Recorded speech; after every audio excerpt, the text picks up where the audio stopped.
lo que se me había ocurrido era para organizar la cosa, Sí, es hacer un recorrido cronológico, o sea, no es que tampoco me saqué la gran idea, pero sí hacer una especie de preámbulo de Leonardo Fabio, actor, que bien. también es una faceta importante, porque sabemos, como dijimos recién, era músico, cantante, director, escritor, hacía de todo, un artista, vamos a decir, con todas las letras. Eh, ¿Y él actuó sí, antes de dirigir o claro, dirigía al mismo tiempo que actuaba? Así un poco de era. las dos Ahí cosas, va. pero más actuaba antes de dirigir. Bien. Un poco más fue el camino, ¿no? Primero arrancó actuando y eso, como excusa, se me había ocurrido recomendar 3 películas de él Bien. como actor y después ya meternos un poco más en su propia filmografía. Perfecto. Nos va a servir un poco también para entender cómo es ese estilo de Leonardo Fabio y de dónde sale también, ¿no? De dónde viene un poco eso. Bien. Y arrancamos con las primeras. Recuerden que todas las que vayamos a mencionar las van a poder ver, muchas en YouTube, porque son películas que no tienen este tema del copyright, así que muchas van a estar ahí para ver. Y también en nuestra página de cabecera, que es Inforeal de Cine, Exactamente. ahí están todas para ver. Recomiendo también, ¿eh? Recomiendo, la hemos usado y la verdad, Sí, sí, sí, un impecable. cañón. Un caño. Arrancamos con la primera, que es la más vieja, de él, repito, en su faceta de actor, se llama El Jefe, El jefe. del año 1958, 1958. del gran director Fernando Ayala. ¿Era Sí, blanco y negro o sí, blanco y negro? full blanco y negro. Full blanco y negro. Una película increíble, una película que también súper recomiendo que la vean. A quien le interese más o menos lo que le voy a contar ahora, de qué va. Es una película que cuenta la historia de un grupo de jóvenes, bueno, no, algunos más jóvenes que otros, Ujú. que los empezamos a conocer al principio en una escena en la cual vemos que están medio metidos en la cárcel, Ujú. básicamente. Están ahí por ser metidos en cana. Y de una forma muy hitchconesca, quizás, una forma que quizá en ese momento no era tan común de hacer en ese momento del cine, y ahora vamos a ver por qué. Vemos una elipsis, ¿cómo se llama esto? Un flashback, Un en flashback. el cual nos van a explicar cómo ellos llegaron a esa situación. Bien. Básicamente, lo que vamos a ver es que hay un grupo de gente, estas personas que empiezan a trabajar bajo el mando de otro, que se llama, lo conocen como el jefe, que es una especie de banda criminal lo que van a hacer de engaños, básicamente. Una especie de peli de atracos, tipo heist movie, vamos a decir, porque la dinámica es que van a hacer 2 o 3 laburitos y nosotros vamos a ver cómo ellos lo van preparando y lo ejecutan después con, como siempre, inesperados resultados, ¿no? Un Leonardo Fabio bastante Exactamente. joven acá, tenía 20 años Él es solamente. el más pibe del grupo, Ahí ahí, está. exactamente. Y su papel va a ser justamente el que a la vez es el más joven, tiene quizás la excusa para hacerlo, es una excusa quizás más pasional que los otros, no tan práctica, en el sentido de quizás no le hace tanto falta la plata, sino es más una especie de rebeldía que el loco va a tener. Y un poco se va a explicar en esa juventud también eso, ¿no? Y también él, el que más lo sufra a toda esta cuestión, ¿no? Porque mucho de la película lo va a ser cómo se empieza a desarmar esa idea del jefe. Este sujeto es una persona muy de estas que te convencen, ¿no? De que habla tan seguro de lo que dice que la gente generalmente hace lo que justamente él propone. Y él, como joven que es, va a caer en esas garras primero de esa ilusión de poder que le va a dar este sujeto. Es una película Bien. muy buena, muy interesante, cortita también, horita y media, Ujú. horita y 25, que acá lo que queríamos ir tocando de Fabio era un poco cómo esta película y otra más que voy a comentar ahora van a empezar a marcar una época de cambio en el cine argentino. Ujú. Una especie de traspaso a la modernidad del cine argentino, en el cual empezamos a ver películas que les empieza a interesar perfiles más psicológicos de los personajes, es decir, ahondar un poco más en el porqué de ciertas decisiones que toman los personajes, por ejemplo, en términos de contexto histórico, cuestiones económicas, sociopolíticas que empiezan a suceder en ese momento específico de la Argentina, Bien. trasladándolo también a una nueva forma de hacer cine directamente en lo formal, porque empezamos a ver, digo, para que se vayan imaginando un poco más, movimientos más de cámara, tratar de buscar que la puesta en escena diga algo, Ujú. un poco más de usarla como cuestión práctica, ¿no? No es solamente armar un set para que la gente hable, sino de tratar de usar todas las herramientas que te da el cine, esto de contar con imágenes, que lo hemos mencionado una que otra vez, empezar a usar esas herramientas también para que se apoyen las narrativas, ¿no? Hacer un poco más ricas las narrativas quizás sería Bien. la respuesta fácil. Esta es una de esas, ¿no?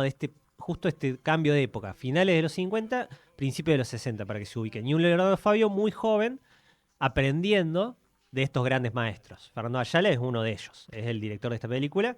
También hemos hablado de alguna que otra película de él, pero tenemos quizá la más conocida es Plata Dulce, estaba por decir Plata Quemada. Plata dulce. Plata Dulce y una gran película que es Los Tallos Amargos, que le hemos hablado en aquel especial de cine argentino que hicimos el año pasado, si no me equivoco. Bien, acá tenemos Sí, dos curiosidades bien. que buscando, ¿no? Y googleando ahí a través de la web, que en esta película actúa como una especie de cameo así de policía Fabio Serpa, el Sí. de los platos voladores, el Serpa de los El platos voladores, mismísimo, el el mismísimo. mismísimo hombre que miraba los platos voladores. Exactamente, Mira, tiene ahí una actuación como policía, desconozco si es duradera o no, mira. pero aparece en la ¿Será fila de actores. Sí, ahora estoy pensando cuál será, pero debe ser el policía del principio, digamos. Y la otra es que la música de esta película fue compuesta por Lalo Schifrin, que fue el pianista que Sí. hizo Misión Imposible. Mira, ese dato cuando lo vi dije, qué datazo este, y me lo olvidé, no lo Datazo, anoté. datazo, Lalo datazo. Schifrin, recuerden eso, uno de los grandes compositores del cine argentino, quizá no muy, digo, no muy valorado por el alcance que tuvo en el cine internacional y nacional, ¿no? Es Ujú. como dijiste vos, la más conocida quizás Misión Imposible, pero Claro. tiene una banda de bandas sonoras. Bien. Hay pequeños detalles bueno, Sí, me sí, sí. imagino que también deben haber sido los inicios de todos estos personajes, Y ¿no? sí, sí, sí. Estamos hablando del año 58. Serpa debe haber tenido eso, también de haber sido joven y él era notero, entonces quizás fue sus primeros pasos, ¿no? De ahí en la tele, ¿no? Y Schifrin tenía 26 años Uh, pi- y cuando ya, hizo la música de esa y película, El ya andaba Jefe. clavando peliculones. Así es. Como le decía, una más que quería comentar de esa época es del año 62. Tengo la letra del machete muy chiquita, así que voy a tener que hacer esto cada vez Pero por favor, que lea. Que se llama Dar la cara. dar la cara. Dar la cara del director José Martínez Suárez. Bien. Peliculón. Esta, gente, hay que verla. Yo sé que esta me parece quizá de las que vamos a nombrar. Es una de las menos renombradas, menos conocidas. Siempre por la misma cuestión, ¿no? Son películas que dependemos muchas veces, de estos sujetos totalmente nobles que nos las traen hoy sin ningún tipo de rédito económico a la posibilidad de verlas, ¿no? Son Sí, películas que sí. no tienen ningún tipo de plataforma oficial, Sí, han sí. sido muchas veces olvidadas, digo, Superhéroe sin capa. la gran mayoría de las que vamos a ver hoy, sin la mano de, en una primera instancia, voy a nombrar uno, pero hay varios, ¿no? Un Fernando Martín Peña que es el que las ha cuidado y las ha restaurado muchas veces. Y este sujeto que decimos, David Fernández, que es el que hoy en día nos permite a nosotros poder verlas a través de la página Inforreal de Cine, no estarían en ningún lado. O sea, tendrías que haber estado quizá en Buenos Aires y poder verlas en el Malva, en alguna proyección esporádica cada 10 años, ¿no? Para poder ver esto, ¿no? Y hoy tenemos esa chance, así que yo recomiendo que la vayan a ver de cabeza, como dijimos, se llama Dar la cara.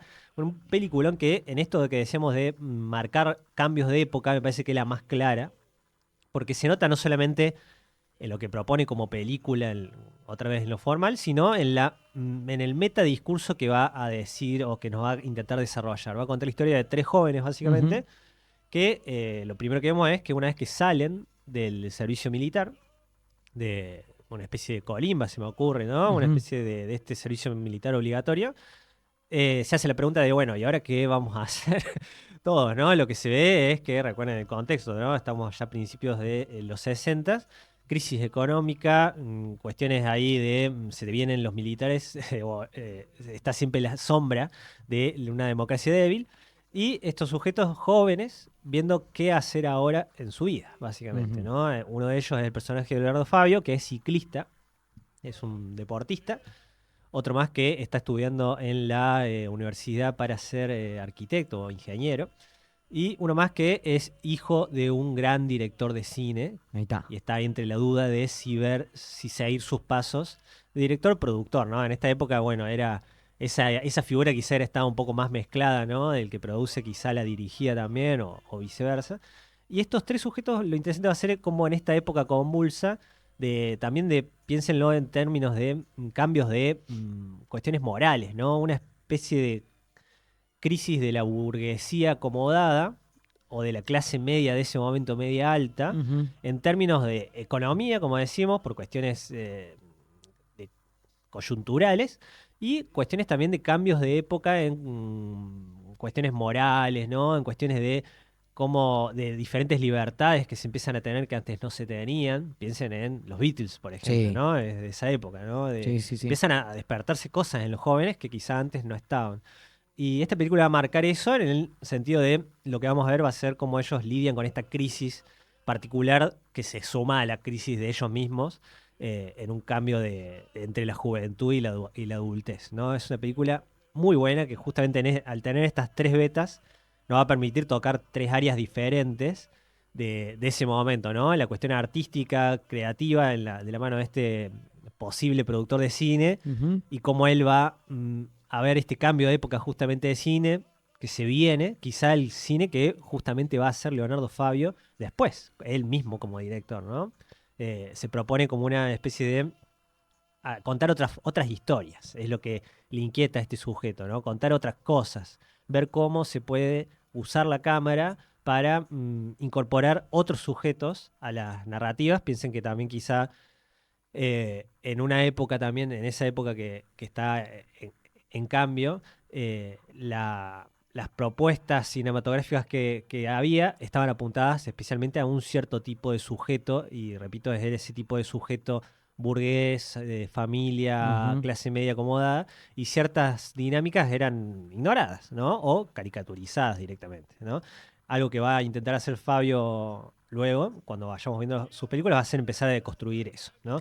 Bien, ahí Sí. tenemos curiosidades. En esta película, Dar la cara, como extra actúa Pino Solanas. Mirá. Y como extra, ¿Cuál será? imagínate. Anda a encontrarlo. Sí, Imagínate, anda sí. a encontrarlo a Pino Sí. Solanas. Aparece acá como la colaboración, pero como extra. Y también la participación de un jovencísimo Cacho Espíndola, también, este humorista que, bueno, muchos quizás lo recordarán por el episodio de los simuladores de los impresentables, que era Uh. el papá de la chica que tenía vergüenza de mostrarle los padres a la Sí, familia. ¿Te acordás de sí, ese Cacho Espíndola que sí. dice Cacho que Pidra. eres naranja? Sí, Le sí, sí, dice sí, sí. así. Bueno, Cacho Espíndola tiene una participación también ahí en esa película. Es divertido ver estas películas y hacer esto que estás haciendo vos, Santi, y sospechar. Yo generalmente trato de verlas sin saber mucho, Ujú. sin tener esto, ¿no? De lo que tengo ahora, por ejemplo, los actores y eso escrito, Claro, para sorprenderme y estamos ahí, cuando lo estamos viendo, diciendo, ¿será este? Porque hay gente que está rara, o sea, está claro, rara, muy está joven, muy muy joven joven, muy joven. y no la identificás exactamente, pero sospechás, ¿no? Hay muchas de estas que vamos a ir nombrando que a mí me fue pasando eso. En esta, me acordé ahí cuando dijiste, también está en un papel Lautaro Murúa, que Ujú. es el protagonista de una de las películas favoritas de Evo Moreno, que es Invasión. Ahí está, mirá. Invasión, la que va a ser una de las grandes películas de cine argentino, un poco posterior, en el año 69 de Hugo Santiago. Nombramos una más que esta va a ser rápida porque ya le hemos hablado justamente en ese especial de, de cine argentino que hicimos el año pasado, que es La Terraza. La terraza. Acá también aparece Leonardo Fabio como actor. En La Terraza estamos hablando del año 63, es decir, un añito más, y ya nos estamos acercando a la época en la cual Fabio de un momento dice, bueno, che, me gustaría a mí ahora dirigir, ¿no? Perdón que estoy haciendo un movimiento porque el cable se me está yendo por cualquier lado, ahí lo arregle. Eh, Le decía La Terraza, como le habíamos dicho, ya la habíamos nombrado, pero Sí. para rápidamente recordarla, porque es un peliculón, acá con el gran Leopoldo Torre Nilsson, Ujú. nos va a contar la historia también, se pone a pensar, la dinámica y la sinopsis va acompañado de este cambio de época en cual los jóvenes empiezan a preguntarse cosas, básicamente, y básicamente va a ser esa la sinopsis que nos propone la peli, porque son un grupo de jóvenes que un poco desencantados, un poco sin rumbo, algunos, un poco decepcionados otros, deciden hacer una especie de huelga en un edificio ante sus padres, ante la autoridad sería, de encerrarse en la terraza sin dar muchas explicaciones al respecto del por qué, porque es una necesidad imperiosa de ellos, a quedarse un día ahí tocándole guitarra y tirarse en la pileta ante el constante rechazo de los adultos preguntándole qué están haciendo, por qué se encierran en la terraza, Claro. bajen ya, bajen a comer, y ellos están ahí en una, ¿no? En lo que vamos a ver son varios personajes, uno de ellos es Leonardo Fabio, otro más, la gran Graciela Borges, Graciela la Borges. protagonista. eh, También ahí marcando un poco donde Fabio también empieza quizá a conocer estos actores que después lo van a acompañar en alguna de sus películas, ¿no? Y esto que decíamos de una curiosidad formal quizá en una primera instancia que le va a despertar a Fabio de la mano de estos grandes directores en hacer otro tipo de cine diferente al que se venía haciendo y también en lo temático, en las cuestiones que quiere ir ahondando un poco más después Fabio, en ampliar un poco el espectro de los temas y los sujetos que le interesa a él construir. Él va a ir más a fondo con esto, porque va a incorporar una nueva dimensión, y esa la vamos a ir viendo ahora, ya sí, hablando de sus películas. Bien. Pasando a la primera, que es la primera gran producción que él hace, el primer film largo que concreta, que es Crónica de un niño solo, Crónica de un niño solo. del año, ahora sí me toca acercar, 65. Ujú. Eh, Película, gente. Acá es como que es difícil para mí recordar así rápidamente una ópera prima tan buena. Esta es la primera película de Leonardo Fabio Es la, dirigiendo. es la primera película de Leonardo Fabio dirigiendo y es una cosa de locos en términos de cambia mucho de lo que se venía haciendo. No solamente lo cambia, sino que marca un nuevo estilo. De alguna forma, si bien no era el único que lo estaba haciendo, era un poco difícil también, recordemos también la época, Ujú. que que haya tanta innovación, me parece, en esta área, si no venía justamente de este camino, por eso era importante conocer el camino, de inspiración o de amplitud artística que manejaba Fabio, ¿no? No es Bien. casual que el loco sea bueno cantando y sea bueno escribiendo y que tenga esa sensibilidad y que casualmente sus películas sean tan buenas en el sentido amplio de la palabra. Digo, te pueden gustar o no, eso siempre lo decimos, ¿no? Pero me parece que en lo que propone nunca se quedan cortas las películas de Fabio, jamás. De hecho, siempre son, Ujú. si hay algún tipo de escala, él la rompe a esas escalas, ¿no? Y acá me parece que lo hace de una forma, como decía, es difícil recordar una ópera prima tan difícil, tan importante en un director, porque lo que hace es una cosa, un cambio de paradigma, vamos a decir. Va a proponer una historia que parece, no parece, digamos, es una búsqueda minimalista, en principio, que va a lograr encapsular muchas de estas características que decía que él va a desarrollar luego. Es la historia de Ujú. un niño que vive, está en este momento, donde arranca la película, en un reformatorio. Básicamente lo que vamos a ver es un proceso de él estando en una primera instancia en ese reformatorio y luego intentando salir del mismo, escaparse, básicamente. Una especie de prisión para niños. Si me pone a pensar, también contextualizado en la época, me imagino que eran muchas más duras eh, las condiciones de estos lugares, ¿no? Ujú. En las cuales estaban los niños, pero todo con una especie de romanticismo un poco sobre la situación misma de ser un niño, Ujú. ¿no? Que esto es algo diferente que lo hace diferente a Fabio, que es un poco agarrar a los personajes que van a ser los protagonistas y usar esa facilidad, esa característica que te da que sea un niño, ¿no? Claro. Usarla a tu favor para la cuestión que vas a contar, no que solamente sea una película que la protagonice un niño, pero que podría ser trasladable a una historia de presos, por ejemplo, se me ocurre, ¿no? Un preso adulto que quiere escapar y hacemos lo mismo, pero con un niño, ¿no? No es lo mismo. Acá el loco agarra la dimensión de ser un niño y la labura desde todos los puntos de vista. Digo, Claro. acá hay una especie de ver este reformatorio en primera instancia, el mundo que después empieza a explorar él desde los ojos de un niño, ¿no? Es un niño, no sé, tiene 10 años, debe tener por ahí.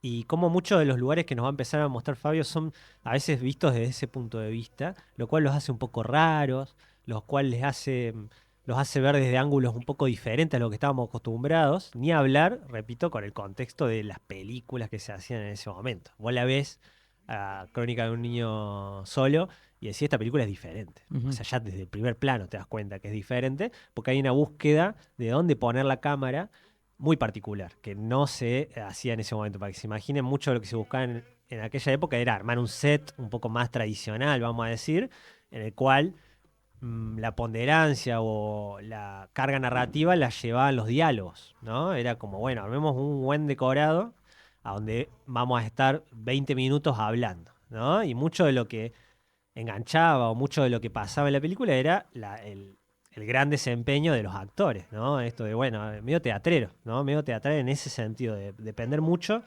del actor, ¿no? De lo que diga el actor. Y acá él empezamos a ver que usa la cámara para contar solo con la cámara, ¿no? Haciendo movimientos, es una cámara libre, vamos a decir, no es que está quieta esperando que los actores hagan lo suyo, sino que empieza a moverse, es como muy inquieta, como justamente lo haría un niño. Claro, hay una complicidad entre lo que está sucediendo a nivel persona y también lo que sucede en el contexto y en el entorno, y Sí, la cámara también va buscando no que se mueva la cámara porque se mueve el actor o la actriz, exactamente. sino Se mueve que se sola va la cámara. moviendo, claro. Se mueve Es sola. como también Sí, sí. se vuelve una herramienta más también Exactamente, del. exactamente, Bueno, Santi. que en el cine eso debe ser una búsqueda constante que, bueno, por ahí en algunas Sí, sí. cosas se pierde un poco, pero me imagino que también el contar con la cámara es. Es una herramienta más y tal cual. Y en algún momento se hizo esa misma dinámica, se hizo un Ujú, poco máxima. Era como, bueno, ahora que tenemos esta posibilidad, lo usemos. Pero tenían que estar estos antes, estos claro, precursores, para mostrar cómo era. Che, mira, se puede hacer esto. claro. También que, siempre como decimos, viene acompañado de mejoras técnicas eh, que te permitían hacer este tipo de tomas que antes quizá no podías, ¿no? Ujú, Quizá antes las cámaras pesaban 100 kilos y no las podías mover mucho. claro. Ahora tampoco estamos en una super modernidad, pero quizá se le permite otro tipo de sistemas tecnológicos para poder hacer algo un poco más loco en esa área. Bueno, Película. Crónica de un niño solo, Sí. dato también ahí, reconocida como la mejor película del cine argentino de todos los tiempos, en una encuesta realizada por el Museo del Cine Pablo Ducros Hicken en el año 2000. Bien. Ahí, Está entonces, siempre como ahí alta. para Sí. que entiendan también la relevancia de este film, de esta, Sí. como vos decís, obra prima de Leonardo Fabio. Ópera prima, obra maestra, Obra la prima. forma que quieras. Bien, 80 minutos dura. Pasamos a la siguiente, Santi, la más rara quizá, ahí la más está. rara de... Siempre, siempre después Sí, sí, de sí. una gran película viene una cosa más Yo creo que rara. acá también él, en este proceso, si es lo que vamos a hacer, es ir acompañando un poco el proceso de él como creador, empezamos a ver, digo, esto es puramente una cuestión mía, ¿no? No sé si es real. Una especie de exploración, una vez que esto también lo dijimos una vez, quizá después de la ópera prima uno empieza a querer explorar algo más muchas veces, ¿no? No se queda con lo que ya hizo y quiere quizá hacer otra cosa. Y esta, digo, es la más rara en el sentido de cómo es el cine de Fabio en lo formal y también en cómo se ejecuta, ¿no? Es una premisa también muy cortita, como lo era Crónica de un niño solo. Fíjense Ujú. que al acompañar mm, esas sinopsis cortas, vamos a decir, esas historias cortas, tampoco hace películas de 3 horas, porque muchas veces quizá no tenés cómo llenar tanto, ¿no? Me parece que él muy inteligentemente hace películas que están bien particionadas en el tiempo que necesitan, ¿no? Ujú. No hay unos largos momentos que va a decir, acá la alargó. Y hace la segunda que se llama El Dependiente. El Digo, dependiente. es la más rara porque hay cosas locas acá. Acá empiezan a pasar cosas locas en términos de quizá un poco más surreal en algunos momentos. Son características que él después va a desarrollar, pero de otra forma. Quizá terror en algún momento, porque puedes Ajá. comer algún tipo de viaje en alguna escena. Bien, Nada loco, pero la idea es inquietar un poco, ¿no? bien. La sinopsis es que hay un sujeto, el personaje principal, que tiene como misión, un poco de vida, quedarse con la ferretería en la cual él trabaja. Él trabaja para un viejito que tiene una ferretería ahí en el pueblo y se da cuenta ahí, bueno, se da cuenta, ya los números le empiezan a dar que el viejo quizá dentro de poco le queda y su objetivo es quedarse con la ferretería como Porque, dueño, ¿no? pero porque en algún Él no es momento le hijo, dijo. y es su pollo, digamos, él lo cuida, el viejo lo quiere, el Ah, viejo lo ok. quiere. Y no tiene Entonces, ¿y hijos. se empieza a impacientar con ese Él se tema? empieza a impacientar con ese Ah, la tema. pelota. Lo que uno diría, bueno, va a ser por ese lado la película, pero la película muy inteligentemente para mí te traslada a ese lugar, no va a ser en la Sí. ferretería, te los traslada a un lugar medio, vamos a decir, mágico, abstracto, que es este loco en un camino que hace de su casa a la ferretería, pasa y se cruza con el personaje de Graciela Borges, Ahí está. que es una joven que está en la puerta de su casa y una charla llevó a la otra y lo invita a pasar. A la Bueno, pelota. lo invita a pasar, es una casa antigua, así una de estas casas casonas viejas, ¿viste? Sí. Lo deja pasar y el loco empieza a pegar onda con ella. Ah, bueno. Una onda media rara, además. Sí. No es que en el estilo amor a primera vista, ¿no? Es solamente hay una. Él Ay. sí le tiene ganas, claramente, pero ella es como rara, una chica rara. Ajá. Y mucho lo que vamos a ver es justamente cómo esta ansiedad del loco y esta expectativa que tenía pendiente, ¿no? De quedarse con el negocio, un poco se traslada a esta situación nueva, Ujú. que es las siguientes noches ir a la casa de esta chica y empezar a conocer un poco qué onda con esta gente. Ella vive con la madre. La madre es uno de los personajes que más raro que ha dado el cine argentino, voy a decir. La madre de la De que sería la Graciela Graciela Borges, creo que Bro. es Nora Cullen, sí, Nora Cullen, la actriz. Sí. Un personaje muy teatrero en el sentido de te hace sentir incómodo en el Ok. minuto uno. Algo le Bien. pasa, algo le está pasando. Hay un mambo ahí con el padre muerto, o sea, con el marido de esta señora que falleció, el padre de Graciela sería, que falleció hace poco, digamos, y están ahí mambiadas. Y en el medio este loco que es un buscavida, que siempre está buscando de alguna forma buscarse salvarse, digo, está buscando salvarse en lo económico quizá en el negocio y en lo Ujú. sentimental con el personaje este de Graciela que le cae un poco del cielo. Y lo que se resulta es una película rarísima, Bueno, rarísima. la cara del muchacho, del protagonista, Sí, también es una cara bastante sí, particular. sí, sí, Tiene una caripela ahí que no sí, sí. sabe. De hecho hacen un chiste referido a eso, Sí, específicamente en la mirá. película. Sí, sí, sí, lo usa mucho. Fabio, además de otras características también que tiene es el manejo del humor. Quizá es uno de esos que no se lo ha ponderado mucho en el cine, porque quizá no hay películas tradicionales de comedia, pero sabe manejar muy bien eso de, bueno, cortemos un poco esta tensión con algún chistardo, un Ahí chiste está. raro, porque tiene sus búsquedas, pero es otra de sus facetas. La siguiente, Santi, que es la del año, voy a leer acá, 67, tiene el título más largo, yo lo voy a leer solamente la primera parte, que es, este es el romance de el Aniceto y la Francisca. Después sigue el título. ¿En serio? Sigue el título de cómo quedó trunco, comenzó la tristeza y unas pocas cosas más. A ver. A partir de este momento le vamos a decir el romance de Aniceto y Francisca. Sí, menos mal, menos mal. Espera, espera. Este Sí, es el romance de Aniceto y la Ani Francisca. y la Francisca. Bien, hasta Sí, ahí tenemos hasta bien. ahí. Bien. Del año 1967. Estamos diciendo que Leonardo Fabio en el camino este de empezar a cambiar un poco el punto de vista de las historias, repito, de esa aristocracia en decadencia, de esa burguesía que le interesaba quizá el cine principio de los 60, finales de los 50. Una de las características que hace, y que ya vimos en Crónica de un niño solo, es incorporar al pobre, básicamente, ¿no? A personajes que no eran representados o eran solamente caricaturizados en cierto momento del cine, ¿no? Él incorporarlos como personajes principales y protagonistas con sus propias búsquedas y su propia psicología en los diferentes guiones que va a hacer. Va a ser una característica fundamental porque la gran mayoría de sus personajes van a ser personas que vienen del ámbito rural o gente pobre o trabajadores directamente, obreros, ¿no? Como habíamos visto, por ejemplo, como digo, en Crónica de un niño solo o en El Dependiente con un laburante que está buscando cómo resolver su cuestión básica de plata y amor, Ujú. básicamente. Acá vamos a ver otra vez una historia de amor, pero como decíamos, trasladado a un ámbito más rural, diferente a lo que se venía tratando en el cine argentino, ¿no? Acá tenemos ya a Federico Lupi como Ah, Federico Lupi. protagonista, Sí. súper joven, súper fachero. Ya parecía viejo igual. O sea, En ese esos jóvenes momento, viejos. sí, sí, en ese momento tenía el más Capaz que pinta tenía de. 25 años, no sé. Claro, pero bueno, pero era Sí, también sí, la, sí. la- la moda de ese momento era Sí, sí. ser así. Y después los ves cuando tenían 60 y Tom Cruise tiene 60 y parece de 40, ya hay un Sí, sí. quilombo.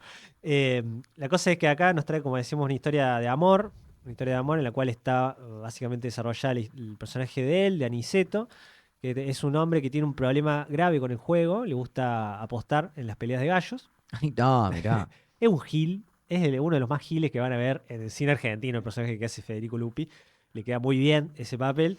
Es un tipo que también es un aprovechado, el que siempre va a buscar la vuelta para salir beneficiado de todo. Es un loco que vive también en un pueblito y anda en esa siempre. Y al principio de la película se enamora de la Francisca. La Francisca es una chica tranquila, que labura, que se enamora muy perdidamente de él. Y bueno, y como dice el título, luego comienza la tristeza. Esto de el título largo y que el título diga básicamente todo lo que va a pasar en la película, es una de las características de Leonardo Fabio que después vamos a ver un poco más, que es un poco no esquivarle el bulto a lo que va a pasar y usarlo a su favor, ¿no? Un Claro. poco como hacen las óperas, eh, que vos vas a ver una ópera y te dan el programa. Digo, yo nunca fui a ver una ópera, esto que quiero aclararlo, pero sé cómo es el sistema. Te dan el folletín de de qué va la ópera y te cuentan toda la historia de lo que va a pasar, ¿no? Y un poco digo, si lo piensan en los términos musicales que se va a laburar en las películas de Fabio, un poco una de sus marcas de identidad, porque siempre vamos a saber más o menos cómo va a terminar. Siempre termina como una gran tragedia, casi todo lo que pasa en las películas de Fabio, y él lo que va a intentar es exaltar o exagerar o buscar la intensidad en las emociones que van a vivir los personajes a través de las diferentes instancias que lo van a hacer llegar a ese gran final catártico para la gente y desastroso quizá para el que la protagoniza, ¿no? Una especie de camino ahí de dolor súper intenso, pero sin esto no piensen en drama, ¿no? No piensen en esa palabra, no es que es todo grave lo que pasa, sino de que quizá en algún momento a alguien le pasa algo y empiezan los gritos desesperados, alguien, digo, fuera de tono quizá a lo que nosotros entendemos como cine realista, Ujú. ¿no? Quizá un poco fuera de ese tono, pero con esta búsqueda, ¿no? De un poco exacerbar las emociones en ciertos momentos para llegar a ese clímax, ¿no? Y ahí podría llegar a ser un récord del título más largo en alguna Creo que película, porque sí, realmente es bastante largo. creo que sí, sí, sí, Desconozco si sí. habrá otra, pero otra de las curiosidades es que la música de esta película la hicieron los Guaguancó, Bien, que los Guaguancó, para quienes no conozcan, es como es considerada como la banda de la banda fundacional de la cumbia en Argentina, bien. ¿no? Como Eh, la primera banda de la primer cumbia. banda de cumbia en la Argentina, desde ahí hasta Pablito Lescano, ¿viste? Ellos fueron como los pioneros. Incluso es como una banda multinacional porque tenían así músicos De todos de lados. Chile, de Costa Rica, de Perú, Colombia. La música de esta película es por los Guaguancó y la fotografía es de Juan José Estañaro, que Bien. supongo que Algo deben será, tener, espero. ya, Padre. ya lo voy a Sí, googlear. búscamelo. Yo mientras te desarrollo un poco eso, es importante ese dato de los Guaguancó porque justamente lo que decíamos, ¿no? Fabio va a incorporar lo popular, el sentir popular en un cine que no estaba acostumbrado a tenerlo, a ser representado. Entonces mucho de lo que vamos a ver, como decíamos, son las aventuras de la gente que no había sido representada en ese momento. Y Bien. vamos a ver clubes de barrio, vamos a empezar a ver canchas de fútbol, vamos a empezar a ver descampados, casas derruidas, chozas, las inquietudes amorosas y psicológicas y de vida Ujú. de gente que no había sido representada hasta ese momento. Y una de Bueno, esas es la música, ahí justamente. tenés entonces Juan José Estañaro, el tío El tío, de Bruno. mira, Que bueno, el Pisa Birra Faso, Ocupas, el Eternauts. el El Eternauta. Eternauts. Pasamos a la siguiente, Santi, porque ya estoy viendo que me está pasando lo mismo que con el Pampero Cine. Y bueno, ¿viste? Eso, pero tiene pocas, Fabio, no tiene tantas películas. Juan Moreira. Juan Moreira. Acá pasó algo que es, en Juan Moreira, un poco la escala de lo que se venía haciendo, lo que venía haciendo Leonardo Fabio, pega un salto, ¿no? Estamos diciendo que todo lo que él venía haciendo eran generalmente historias más o menos contenidas, Ujú. de dos o tres personajes y algún eventito que los marcaba. Acá vamos a ver la historia de un personaje ya con una búsqueda un poco más mítica, un poco más de hacer, de conectar algún tipo de sensibilidad de lo argentino, un poco quizá referido, relacionado a lo que hablamos también en Pampero Cine, pero a una escala mayor, ¿no? Estamos hablando de un personaje que es el gaucho Juan Moreira, Ujú. protagonizado por Rodolfo Beban, el cual nos va a contar la historia justamente de en una época muy convulsa, que no tengo acá el dato de qué años es, pero es para, para que se imagine esta de guerras, primeras guerras civiles entre los separatistas, o separatistas, ya se van a Sí, enojar todos los fines del siglo XIX, Claro, me aparece acá. es una especie de proto-unitarios versus federales. Todavía Sí. no tenían ese nombre, tengo entendido, recuerde, historia cero, pero una especie de conflicto. Está Mitre, digamos, en un lado y no sé cuál era el otro, en el cual la batalla va a ser el poder de la capital, básicamente, ¿no? De los que básicamente querían separarse en provincias y los otros que querían estar bajo un control federal. En ese conflicto está el gaucho Juan Moreira, que es un sujeto que es un trabajador de la tierra, en el cual vamos a ver cómo estos dos partidos, estos dos lugares de poder de la política se lo empiezan a disputar para sus fines, para sus propios fines, ¿no? Es usar este trabajador para librar sus propias batallas que están lidiando ahí en esa guerra civil, ¿no? Es una especie de mercenarios, si nos ponemos a pensar, digo, sin la connotación negativa que tiene esa palabra hoy, pero en el sentido de que lo iban a buscar muchas veces chantajeado y muchas veces a punta de pistola para que Ujú. trabajen para ellos para resolver alguna cuestión. Esto lo que va a generar es que lo terminan buscando de los dos bandos Claro, ahí dice, en medio de las luchas entre los caudillos Bartolomé Mitre y Adolfo Alsina, al cine. Sí. durante la época de la llamada Revolución de Ahí va. 1874. Primeros conflictos civiles, vamos a decir, de la Argentina. Y eso, lo que va a armar es una gran épica, un tono más épico, más grande de lo que veníamos Ujú. viendo, del camino de este héroe trágico que es utilizado por el poder, sin perder nunca la noción de esto de lo popular y empezar a incorporarlo ya al acervo argentino, ¿no? Estamos Ujú. diciendo que quizás las otras películas eran un poco más locales y acá ya estamos hablando de una historia más nacional, ¿no? Increíble película, si hay que poner algún tipo de género, es un western. Quizá uno Es de los como, claro, eso te iba a primeros decir. westerns argentinos. Bien. Vean también, ¿no? Cómo es muy polifacético en esa área, ¿no? Tenemos de todo en Fabio, tenemos mucho género, muchas búsquedas, es muy inquieto, ¿no? A lo Kubrick quizá, por eso quizás es uno de los más grandes directores del cine argentino, por la gran variedad que nos trae. Y pasamos a la siguiente, que es mi favorita, la favorita de muchos, voy a decir quizá. Ujú. La gran Nazareno Cruz y el Lobo, Nazareno Cruz y el Lobo. del año 75. Eh, Increíble película acá, gente. Acá si decíamos esto de incorporarlo argentino, él lo abraza directamente porque lo que va a hacer es agarrar el mito, las leyendas rurales, los cuentos de campo de esto del lobizón, ¿no? Esto que nosotros lo tenemos hecho ley Ujú. en nuestro país, de que si te nace el séptimo hijo varón, ¿el séptimo es? Sí, Creo el que sí. séptimo hijo varón, Sí, sí, sí. tenés que, es lobizón, digamos, Sí. que no te salgan lobizón. Entonces uno de los paliativos que encontraron en la ley argentina era que si era padrino el presidente tuyo, si el presidente era padrino de ese séptimo, no se hacía lobizón. Claro. No Sí, sé sí. por qué, Rarísimo, rarísimo. cuál será la explicación, pero bueno, No, desconozco, en desconozco. esta película la gente se está comiendo ese viaje porque una mujer al principio de la película vemos que tuvo 6 hijos varones y está por tener el séptimo. Ah, chalay. Cuando está por tener el séptimo sucede una gran tragedia, todo esto es muy al principio de la película, en la cual todos los hermanos que ya habían nacido y el padre fallecen tristemente en un evento muy épico, digo, cómo es filmado, es una cosa increíble. Y luego que vamos a ver el nacimiento de justamente Nazareno, que era el séptimo hijo. Un salto temporal después, vemos cuando él ya es grande, como el mismísimo Diablo, no le ponen ese nombre, creo que le ponen el Poderoso, le ponen. Alfredo Alcón, uno de los grandes personajes del cine argentino. Gente, estén Sí, atentos sí. a lo que hace Alfredo Alcón ahí. Es una cosa, digo eso, ¿no? De niveles, de ponerlo en rankings, el cual es básicamente el diablo que le viene a hacer una propuesta Ujú. a Nazareno diciéndole sí, sí vas a hacerlo, Bison. Porque hasta ese momento había dudas, ¿no? De bueno, es real o no, qué sé yo.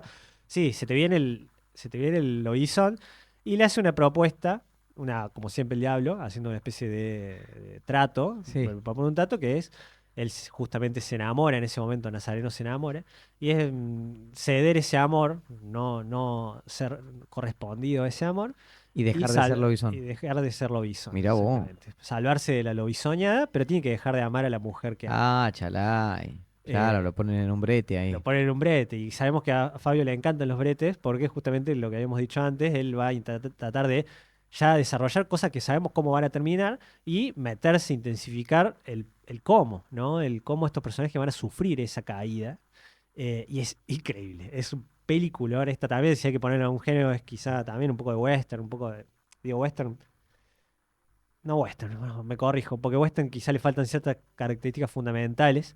Quizá por la ambientación, algunos se puede ir para ese lado, pero es más fantástico, género fantástico, Claro, thriller. eso. Yo Porque necesito saber si en algún sí, momento se convierte en hombre lobo o no.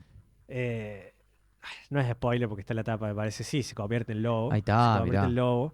Buscan una forma muy mm, técnicamente noble de mostrarlo. Ahí está. No se mete en un quilombo técnico para hacerlo.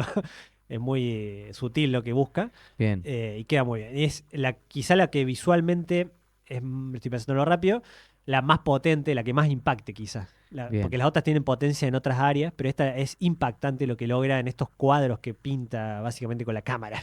Fabio, lugares medios bucólicos, oníricos por momentos, que son muy sugerentes, ¿no? A todo esto de las sensaciones que van pasando por los personajes se trasladan a la imagen. Mirá. El viento, los colores, la noche, todo. Es una cosa de locos, ¿no? Como acá muestra quizá una evolución en su forma de usar el conjunto del encuadre de formas tan, digo, para trasladar tantos sentimientos, ¿no? Esto que es algo que uno lo da por hecho, pero es muy difícil hacer en cine, de que cada frame tenga la potencia necesaria para trasladar una emoción, sería.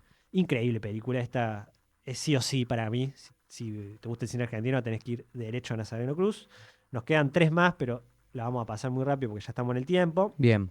Eh, Soñar, Soñar, del año 76. Quizá la más incomprendida de Leonardo Fabio, una que quedó también justo, fíjense, en el año, en un año en el cual pasaron cosas Ujú. en Argentina y Leonardo Fabio fue una de las personas que fue asediada y perseguida por la dictadura militar, en una primera instancia por la AAA y luego cuando ya estaban los militares tuvo que exiliarse él a Colombia y México, si no me equivoco. En este año estrenan esta película y queda un poco eclipsada por todo el quilombo que pasó en Argentina. Pero una película quizá él volviendo un poco más a las bases, una idea un poco más sencilla de lo que venía haciendo con Juan Moreira y Nazareno Cruz, pero muy interesante, ¿no? Acá lo tenemos a Carlos Monzón como protagonista, que es un sujeto que vive también en un pueblito, en la municipalidad, Laura. Los únicos lujos que tiene este personaje es que en verano la municipalidad le da un traje y en invierno le da otro.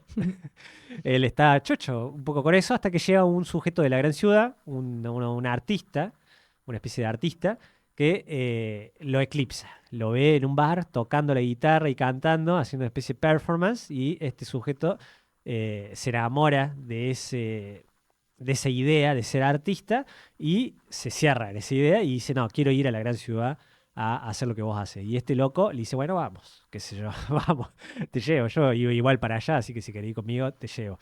Lo que vamos a ver es justamente cómo este sujeto de campo, rural, con quizá unas expectativas muy altas para lo que luego se encuentra en la ciudad, tiene que lidiar con esa situación, ¿no? Le van a empezar a pasar cosas un poco frustrantes en un inicio que lo van a hacer preguntarse cómo hacer para seguir con esta idea, ¿no? De ¿tengo que abandonar o tengo que seguir con la búsqueda artística, ¿no? Quizá un poco, otra vez tengan en cuenta este punto de vista de ya se venía a venir una decadencia, vamos a decir, en el sentido de se venía la noche en términos políticos y en términos de todos los términos en Argentina, Ujú. y quizá trasladarlo un poco a esta pregunta que se hace Fabio también de ¿vale la pena seguir soñando? Se llama Soñar, Soñar la Claro, película, se llama Soñar, Soñar. para luego irse él al exilio, ¿no? Esto es importante porque él luego vuelve del exilio 17 años después. No pudo estar aquí, de hecho hay que preguntarse ahí qué películas hubiera hecho Leonardo Claro, Fabio en si ese no se momento. tuviera tenido que ir. Estamos hablando del más grande director de cine argentino que tiene un lapso de 17 años que no pudo hacer películas porque se tuvo que rajar, básicamente, porque si no lo Claro. mataban. Y vuelve en el año, no sé bien específicamente, creo que es el 87 que él vuelve, pero en el 93 saca su siguiente película que es Gatica. Gatica, el mono, como El mono Gatica. subtítulo, en la cual acá vemos como él dice, abran paso, que vino, ¿cómo es que dice? Le ocupa, no puedo decir esa palabra, ahora que pienso. Ahora pasa. El más poronga era. Sí, algo así, me parece que sí. Es un poco él diciendo, a ver, cine argentino, ¿en qué andas? Mirá quién llegó. Se olvidaron de mí, estaban tranquilos, vengo con una película más épica, la película quizá más épica del cine argentino, voy a decir.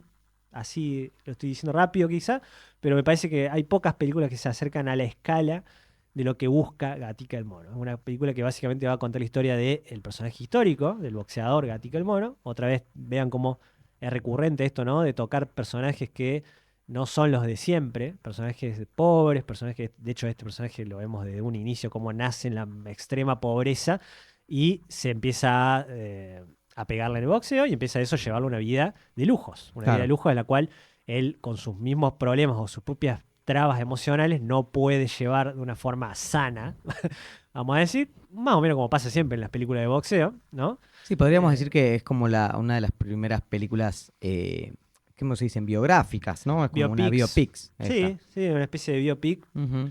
en la cual él va, como decimos, en esta escala monumental de lo que va a proponer. Las peleas como las filma Fabio Sí. no tiene nada que enviarle a todo lo salvaje que si bien es previa de Scorsese, tiene su propia búsqueda, ¿no? En esto de mezclar lo musical. Es casi como ver eh, una vez más, ¿no? Una ópera, ¿no? Es cada trompada es como ¿viste? Cuando hacen ¡pah! Las óperas, Sí. es una cosa acompañada, ¿no? Con una cadencia y una forma de mostrar esa pelea tan única. Ujú.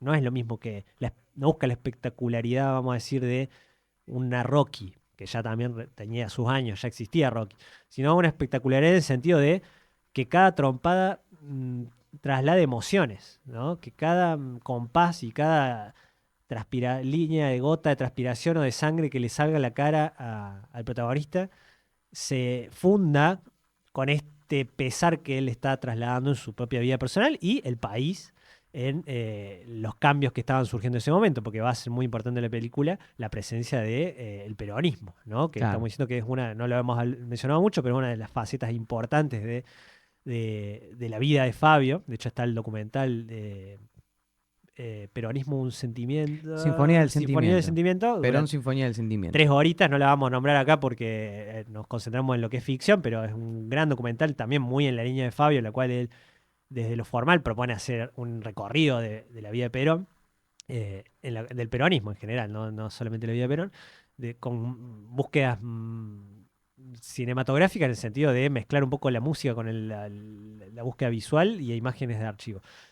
Acá en Gatica es fundamental esto. De hecho, acá sale la gran frase esta que decimos casi todos los días cuando se encuentra alguien, de dos potencias se juntan, Dos ¿no? potencias se Esa juntan. es una frase que se la dice en Gatica al mismísimo Perón, digamos. Fíjate que alta tenía la ibris, Gatica en ese momento, porque estaba en su máximo momento de gloria, que lo agarra al mismísimo general Perón en su máximo momento de gloria, y él mismo le dice, che, que mirá quién se junta acá, general, dos potencias se juntan, se pone al mismo nivel, ¿no? Digo, un poco de, ese va a ser el camino, de que, como todos sospechamos, esto va a terminar un poco mal, ¿no?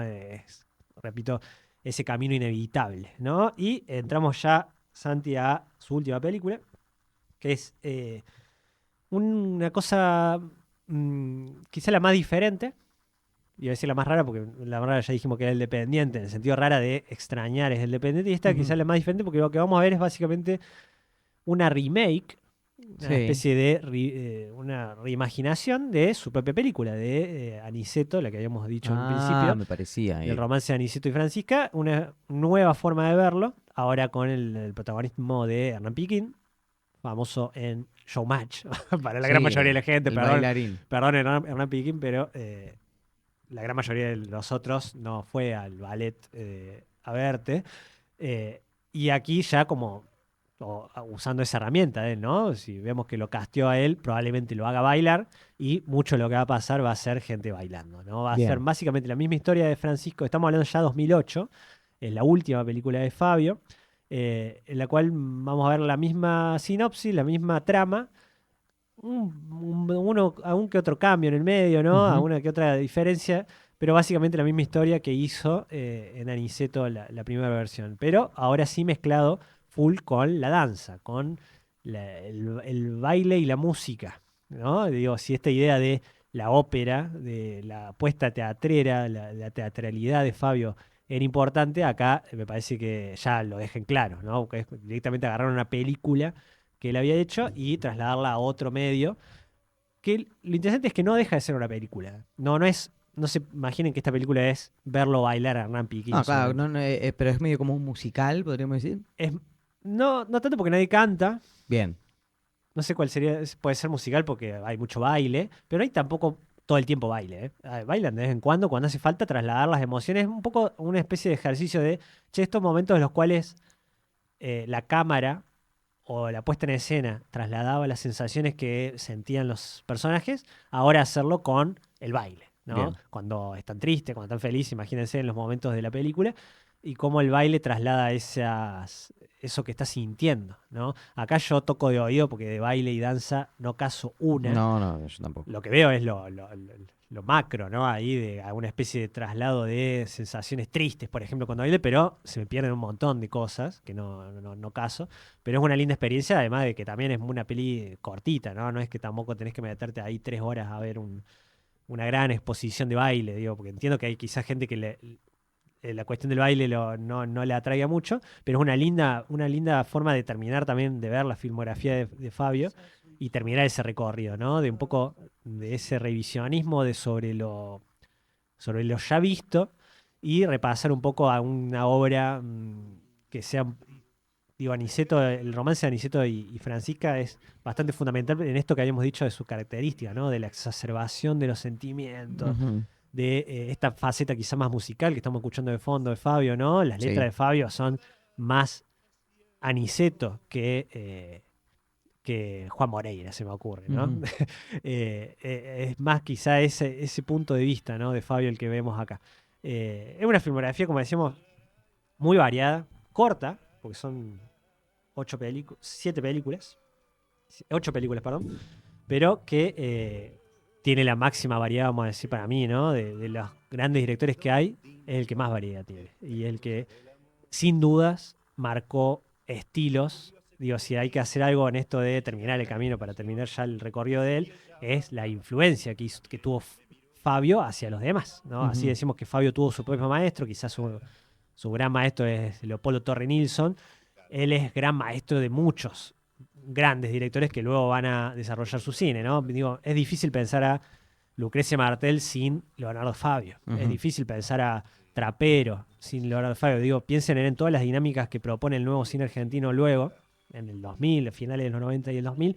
Son muchas relecturas de las diferentes vetas que había abierto Fabio, ¿no? Quizá trasladándolo a una nueva sensibilidad más realista, minimalista, pero esto de incorporar el sujeto desplazado, empezar a tener otras sensibilidades en lo que se muestra, se toma todo de Fabio, ¿no? Este nuevo cine argentino que es quizá el que se llevó los más aplausos en los últimos años, ¿no? Estos grandes directores que han salido, no, no se harían mucho sin esta gran influencia de Fabio. Ahí está para mí la lectura fuerte de cómo se ve Fabio hoy, ¿no? Lo vemos en esos grandes directores, ¿no?